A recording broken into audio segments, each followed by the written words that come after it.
Nation, this is Key back at it with another video for you. Today we're not going to be doing a car video. However, we are going to feature the Ford 2021 Ford Expedition Max. Now, as you can see, this is a nice one we have right here. It's fully loaded. It's black on black. Your black exterior, your black interior. You have your leather seating, panoramic sunroof, and everything here. So this video today is about how to finance a vehicle in your name. So for starters, you're probably wondering, like, what can you tell me? I've had plenty of cars. I know how to get a car. But that same person might owe 20 bands, $20,000 on a vehicle that's probably only worth 12. So why is that? I'm gonna let you know in this vehicle. So without further ado, within this video. So without further ado, let's get into it. Okay. How to finance a vehicle, regardless of what vehicle it is. I'm gonna give you a few topics we're gonna be discussing, and I'm gonna put them right here. One of those topics: credit, credibility, cash. 2, trade-in value, trade-in information. 3, what you need to bring to a dealership. And 4, style versus need. Okay, well, I'm gonna work it out of order just to kind of make it roll into each other. So I want to start with what you need to bring to a dealership. Okay, so for starters, some of the things that you need to bring to a dealership are going to be: 1, your license. I cannot tell you how many people actually forgot to bring their license to a dealership, knowing that they probably want to, at least at the very least, test drive a vehicle. Bring your driver's license. Make sure that you have your insurance card. If you do not have your insurance card, at least have your policy information, or be able to pull it up on anything, including your license. So let's say you might not have your license with you, at least have a copy, a clear picture of your license and your policy information, so I or any other sales professional, car dealer, whatever you want to call them, us, can at least email ourselves your information, like your license and your insurance information. Now, do you have to have insurance put on that vehicle before you leave? No, probably not, but you might want to add that to your policy while you're there.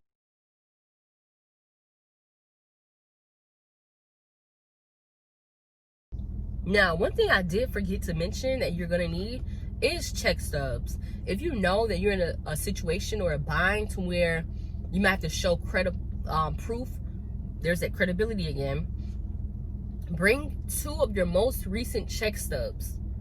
That's gonna always help you out. So be sure to bring that. Besides that, credit, cash, and credibility. This is probably going to be the most valuable information I can share with you ever. So credit, cash, credibility. You need at least 2 out of 3 of these things. Now, the reason you need 2 out of 3 of these things is because even though we might not have the credit score necessary to have the lowest APR, which is basically your interest rate, if you have cash, which is king, I'm pretty sure the deal can be done for you because you have money. Money talks, BS walks almost every time. Now, if you have a higher credit score, let's say 680 or so, odds are you might not need a down payment because you have a pretty straight credit score. And just a rule of thumb, 620 is a credit score that can get you a car or a vehicle without having a cosigner, but you might need some money down depending on your history with cars. Now, if you've never owned a vehicle a day in your life and you don't have any car history, odds are you might need a little money down. Now, we're not even talking about cosigners or anything, but credibility does come into play when you are looking to have no cosigner. So the things that show that you are credible would be your job and how long you've been on that job. If you own a home or if you rented from a home for at least 2 years or so, which is the same time frame for having a job, 2 years. is a good number to start with. And just showing some things that you may have in your name. Car history is going to always be like one of the best things, but those show that you're credible. This is what the banks are going to need, because they don't know you from a can of paint. So if you're asking an entity that doesn't know you from a can of paint for $20,000+ to finance you a vehicle, they're going to want to know at least 2 to 3 of these things that I just listed, because that's going to show what type of person you are, and that does matter. So credibility does play a key role in the car buying process. Now, this goes hand in hand with how much money to put down. I get this all the time. Key, how much money do I need to put down? Well, it depends. I never know your circumstance. So I'm not going to be the one to tell you, hey, you need $10,000 down, because I don't know your situation. So I don't know what you can do. However, at the very least, it might help to put down the tax. So we don't have to finance taxes. So let's say on roughly your tax tag title goes for $3,000. You might want to put $3,000 down, unless you just are okay with financing $3,000. Yeah, so I would say at least put down your taxes. Now, this goes hand in hand with a couple of things. If it is necessary for you to put money down, maybe we have a trade that we just added to the value that that's negative equity, that has negative equity on it. So trade in. This goes hand in hand with money down. Let's say I have a vehicle that I want to trade in. Now, a couple things that are gonna be the key points are if my vehicle is paid off that I want to trade in, and how much income I'm bringing in. So first thing I want to talk to you about is income to debt ratio. Sometimes when you have an approval from a bank on a vehicle, they're gonna want you to trade it in, trade it in, because of your debt to income ratio. What that means is, let's say I have a car in my name. I pay $500 a month for my car. I want to trade this. Well, I want another car. I'm not trading anything in. But odds are, let's say my next payment on a brand new vehicle is $600. Now I have $1,100 in car payment. And let's say I probably have a $800 a month apartment. So now I have $1,900 in debt, and I only make 23. I'm just throwing a random number out there because, yeah, there are a lot of people that do make around that. So let's say I make only $2,300 a month. I owe roughly $1,900 in bills. My income to debt ratio is way off. The banks are going to say, hey, you cannot afford to have 2 vehicles in your name simply because your income to debt ratio is not working out. However, we can trade that vehicle. Now you only have 1 vehicle you're financing, and that is the only way we're going to approve for your next vehicle. Great. Now there's this second thing when it comes to trading in. Now, whether you trade in a trade in a paid off vehicle versus one with negative equity, and negative equity is simply money that you owe on that trade, is going to determine your end result for your entire deal. Now, a lot of people think just because they're trading in a vehicle, oh, I have some skin in the game. I'm trading in a 2016 Ford Fusion for 2020. I'm giving you a car. Well, you owe, let's say, $4,000 on that Ford Fusion. Now, instead of you having some skin into the game, you have a negative equity. So, yeah, you might be trading in a car, but you owe $4,000 on it. So, technically, we have a negative $4,000 worth of skin in the game, which is not much skin in the game at all. So keep that in mind when you're trading in a vehicle. If you owe on that vehicle, more than likely you're going to need some money down to offset the negative equity on your vehicle. Now, another thing that helps tremendously is purchasing a brand new vehicle. Most new vehicles come with incentives and rebates that'll help eat up that negative equity. So let's say I'm looking at a Ford Fusion that has $3,000 worth of incentives. That's going to help me with my negative equity on my trade. So maybe I have to put down $1,000 because that 3 ate up my -3, and that leaves me with $1,000 to put down, which is great, versus me having to put down 4. Now, sometimes a negative equity can carry over to your overall deal. So let's say I am trading a 2016 Ford Fusion. I owe $4,000. I'm buying a 2020 Ford Fusion. It has $3,000 worth of rebates. So that 2020 Ford Fusion is $25,000. My incentives are $4,000. So that brought down my $25,000 vehicle to $21,000. So now I have $21,000 I owe on a new Ford Fusion. Whoa. Now let's add back in that negative equity because I owe $4,000 on my trade. We're back at 25. We're gonna add our tax tag title, and let's say we're 28 grand out the door. You're probably thinking, hey, I gave you $10,000 for my Ford Fusion. Well, we gave you 10K for that Ford Fusion. So we're gonna take that 10K and take it off of the overall cost of your Ford Fusion.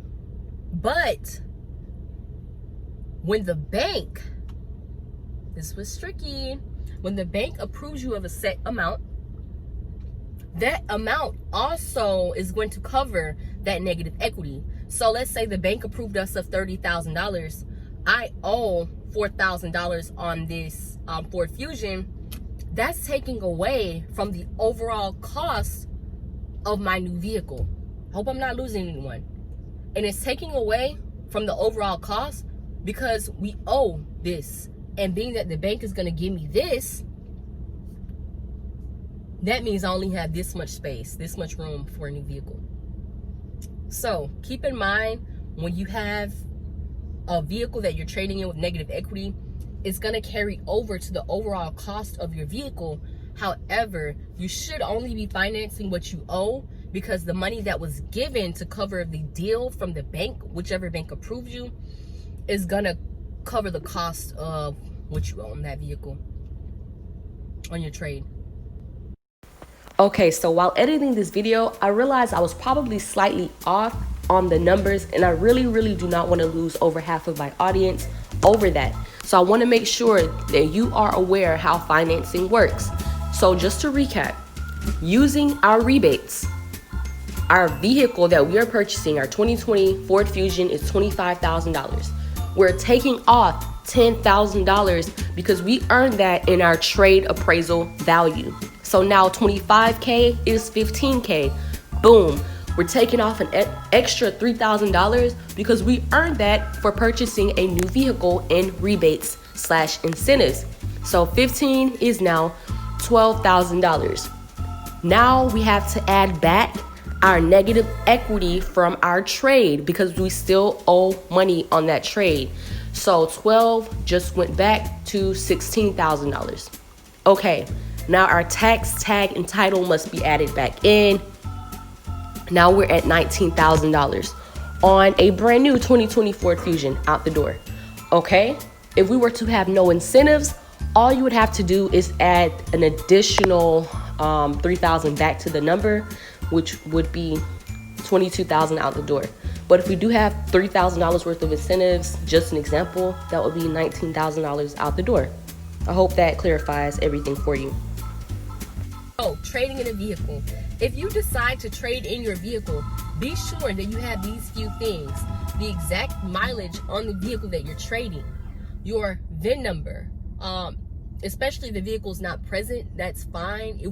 We can guesstimate at the most for how much we could give you for your trade. So in order to do that, exact mileage, VIN number, which you can find on your policy. There are a couple ways to pull up your VIN. that, and the exact payoff. You can pull the exact payoff up through the person that you finance with. Simply call them, they'll give you the exact payoff, or you can have that present with you when you call on your own time and just give me that information, or whoever you're working with. I'm talking about me right now. So not only do you need that, but it'll be helpful to already have that second key, the spare key to that vehicle in the book. So the next person that gets your vehicle, once we have it ran through, serviced, and expected for inspection, it'll be really helpful for the next person to have a spare key and to have a book for that vehicle, so they can have something to look forward to when they purchase your vehicle, X vehicle. Recap: should you trade in a vehicle or should you keep it? Income to debt ratio is gonna let you know if you should or should not. Now, you don't necessarily have to figure that out. It'll be figured out by whoever decides to finance your vehicle. If you should put money down or not. Yes, to help with the negative equity on your vehicle. Yes, to help with the credibility of your history, especially if you don't want a co-signer. And yes, because it always helps if you just don't have the best credit. But if we have great credit, that's how you can just pretty much do what you want. I just literally sold my mom a vehicle not too long ago. The lady never stepped foot into the dealership. In fact, we delivered the car to her, and she lives an hour away. So it can be done. Credit is credit rules everything, and it almost rules cash. You could be making $800 a month, and if you have a great credit score, pretty much get anything that you want. Have lines of credit open for you. Credit is just amazing. So don't forget, key pointer, in order to get a vehicle in your name only, 620 is a good starting point. But if you never had a vehicle in your name ever, and if you have some bad history or you're not as credible, it's going to always help to put down cash. 2 out of the 3. Now versus need. Okay. This is very, very important because I've had so many people come to my dealership and they just want all the bells and whistles. They want the whole 9 yards. They want to look nice, especially if they just bought a vehicle because they seen their neighbor with a vehicle. They want to outdo the neighbor, but the credit score is not adding up and nobody has money to put down. Odds are we are not getting bells and whistles with that type of report. So it might just be in your best interest to go for a need. If you do not have the credit score just yet, getting what you can be approved for will always be in your best interest. Let's say you want leather in your SUV, but the vehicle you're approved for is cloth, and all you really need is a third row for your kids. Maybe the need would go first, simply because we just need that third row. We just want some AC in the back for the kids. So with that being said, we might need to go with cloth at least for two years or so, until you built the credit up enough to come back and get what you want. Now, once credit is taken care of, negative equity is fine, because sometimes there are vehicles such as an Expedition, or it just depends on the vehicle. They hold their value. Yes, every vehicle depreciates when it leaves the lot, but some vehicles hold better value than other vehicles. Always make sure that your want and needs are checked at the door, because I'm gonna always say this: what you bring to the table is what someone can do for you. Whatever you brought to the table, whether it's your negative equity in your trade, whether it's your no money down, whether it's whatever, whether it's your paid off vehicle and your 10K down, or your 2K down, or your $500 down, that is what you get back. Whatever you put in is what you get back. You cannot expect unicorn dust to be made out of dirt. I'm sorry, it just does not happen that way. So always assess your wants and your needs before you come, because you might just be disappointed. All right, so I touched base on your trading a vehicle, and if you should, and what to bring with you if you are trading a vehicle. I touch base on your credit, your cash, and credibility. You need at least 2 out of the 3 things. You need at least a 620 to get a vehicle with no cosigner. And if you don't have that, or if you don't have car history, or you're not credible in maybe your renter's history or your financing a vehicle, then cash will talk. Cash always gets the job done.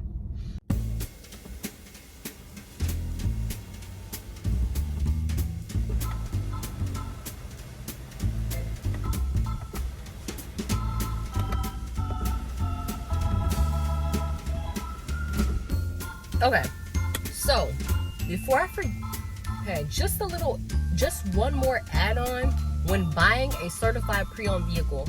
For every year, you should have roughly 20,000 miles on your vehicle. So if I see a 2018 vehicle, it should have roughly 40,000 miles, give or take, on that vehicle, or less, which is even better.